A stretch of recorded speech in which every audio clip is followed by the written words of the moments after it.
kapreni, intro pa lang, halata nang may filter. Ay paano kaya kung wala? GGSS pa kaya? By the way mga kapreni, uy, English yan. Kasama ko na naman ang mga kamaritisan ko. Hindi ko kasama si Kuya Ken at si Rui at si Nanay. Ayoko silang kasama, gusto kong mapag-isa. Alam nyo yun, I need space, I need peace of mind. Haha, charis! Ay para makakain daw ako ng maayos mga kapreni, iwan ko na lang daw si Rui sa kanya. At si Kuya Ken, sabi ko sa kanya, dito ko na lang samahan mo si Nanay. Umuo naman, syempre gusto niya yon, mag-cellphone lang siya. Yes kapreni, kasal nga ang pinuntahan namin. Hindi ko nga kilala yan eh. Kilala nyo ba sila? Oy, kamag-anak namin yan, ikaw naman. Ang ganda ng dress niya, gusto ko rin ng ganyan. Ay magpapakasal ulit kami ng Daddy Chester, ganyan ang suot ko. Haha! Ang sabi, videohan ko daw sila, kaya ayan. Buti na lang naka-filter kung hindi. Hoy, charis lang!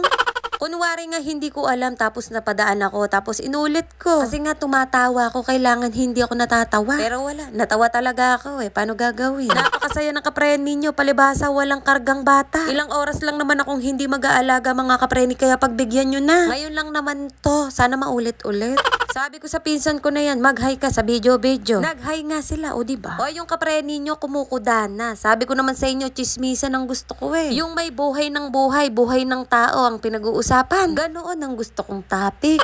Kung chismosa ka kapreni, bagay tayong dalawa. Magiging mag-close tayo. Tinanong nga ng pinsan ko, malaki na ba yung tiyan ko? Halata na ba? Hindi naman, mukha ka lang buntis, ganun. Joke lang, hindi ganun ang tanong niya, pinatawa ko lang kayo. Ang tanong niya, babae o lalaki yung anak ko na to? Napaisip ako, tapos sabi ko, try natin pa ultrasound. Baka sakaling malaman na natin. Ay grabe ang kapreni nyo, no? Napakagulong magkwento, Kung ikaw ay naguguluhan mag-isip at tinanong mo ako kapreni, ay nako, hindi ka madederechong mag-isip. Puro isip na lang ha. At pagkatapos ng maikling oras na program, kami ay lumapit na sa bagong kasal. May sumabit na tissue sa kilay niya, magpipicture-picture kami, kaya inayos muna. Umismile daw kapreni, kaya ayan, todong ngiti ako. Oy, kalaki ng butas ng ilong. Kita utak ha, charis! Waki naman daw, ngumuso ang kapreni nyo. Sumayad sa ilong. Kahirap ng hindi matangos ang ilong. Nakuha ko pang tumawa kahit marami akong problema. Hoy, ano ba yan? Ninang siya, kaya nandyan siya. Tapos ito, hindi naman siya ninong, pero nandyan siya. Hoy, joke lang. Kayo naman oo, nagbibiro lang.